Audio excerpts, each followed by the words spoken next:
And I'm Alan Wallstetter, President of School Improvement Partnership, bringing you the first School Improvement Partnership News Hour, news you can use. And now from Wall Street, we go to the neighborhoods of Philadelphia. Arthur Mitchell is the Executive Director of the STEM Equity Alliance. Arthur's a Director of School Improvement Partnership and develops teachers, leaders, and systems that are culturally proficient and equity focused.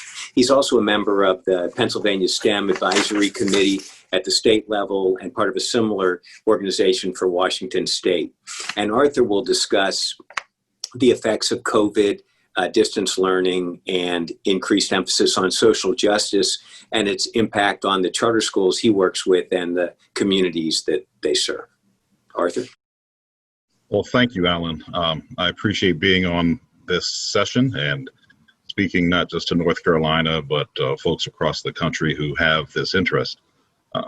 My work with School Improvement Partnership really started with what Dean was describing, adding that educational flavor to these disclosure reports, taking a look beyond the numbers, looking at the quality of the education that was being provided, trying to dig into some of the other issues which could actually put a charter at risk. So it wasn't, even though we may have been hired by a bondholder, the activities were really important to the school as well, because we highlighted risks that others may not have highlighted within their organizations.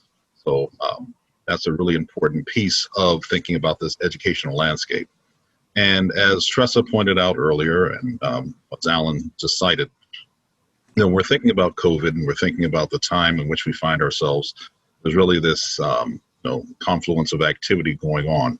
So we are not post-COVID. We are still in the midst of COVID. So we haven't really reached the time of COVID recovery. We're trying to get to that spot at this point. This summer highlighted lots of issues around social justice, race and class, and that's what it means to educate students in their communities as people who will actually have impact in the world. And once again, we saw that even in this movement going on, young people were leading the way, and young people in charters and the charter networks were actually right there on the front lines with a lot of the conversation. And so when we think about what all this means for schools which are accountable, do have accountability measures built in, both internal accountability and accountability to their networks, accountability to their authorizers, accountability to the state, but ultimately the accountability is to the families and children that they serve. COVID has really highlighted lots of issues around the inequities that do exist in the systems and the pressure points of the systems. As Tressa pointed out, some of the early reporting shows that charters were actually more adept and more nimble at addressing many of these issues.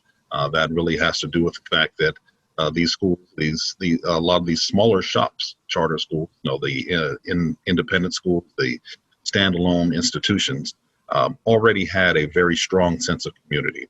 And so when crisis hits, they pivot in order to handle those crises. And so the charters, when it came to connecting with families, lockdown happened, they connected with families. They rallied their teachers. They took the resources they had and reallocated resources around technology and ensuring that students actually had a continuity of educational experiences. So charters at the early stages were very good about this type of response.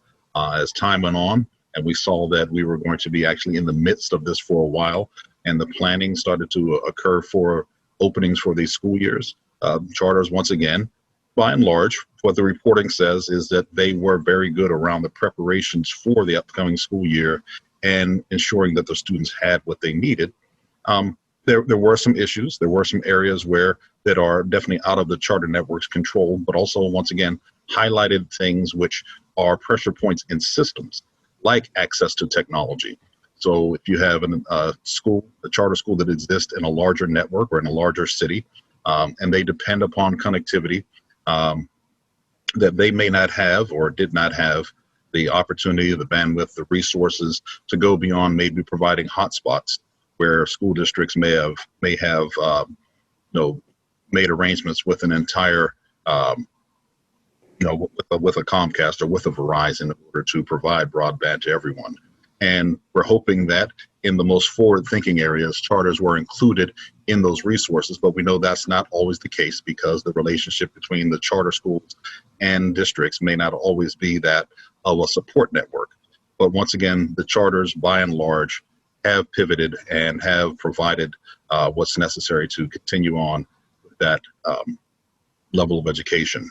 We were hearing, that there were potential catastrophes coming with teachers leaving the profession or teachers going on leave, and those things were occurring. And so they affected charters in the same way that they affected other places. But once again, one of the things that charters have on their side that the larger school districts generally don't have is that because they are independent, because they're not necessarily bound by union rules, they were actually able to maneuver around some of those issues in order to get teachers into the classroom and to continue to work within networks that they already use and extend in order to put the teachers in the classroom. So COVID, but in general, COVID did highlight lots of issues around inequities. We are still having large concerns about loss of educational time because once we moved from an in-class model to an online model, teachers were hired to be in classrooms. They were not hired to be behind computers. And so what that will mean for students who are disproportionately Black and brown, disproportionately under-resourced, students who are generally struggling within educational systems, struggling within the accountability systems. What will happen, and we know that this will be the case just because it is inevitable to happen for students across the board, and so it will happen within the charters at the same time, that there will be students who, because of those breaks in education, will be underserved and won't receive the level of education that they could or should have, and therefore that's going to highlight some issues that charters will then have to be very very adaptable and very entrepreneurial, and also looking at how they pool resources in order to take care of those issues. Once again, the community-centered nature of charter schools actually is their strength. But also you have examples. So I'm a STEM person. Science is my thing. When COVID hit and schools started to pivot, they started moving away from, they provide the core at that point, but also at the K-6 level, the core often means we're going to double down on reading and math because we don't want reading math loss. So what happens in something like science? What happens in social studies? Down in New Orleans, which is pretty much a charter school district, one of the things that happened is, you have community partners, and those community partners stepped up to fill in gaps in order to make sure that students had what they need. STEM NOLA, fantastic organization, fantastic example of a community-based organization that got corporate resources, got their volunteers and members together in order to provide kits and other things so that students will still have the same types of hands-on experiences for their science education.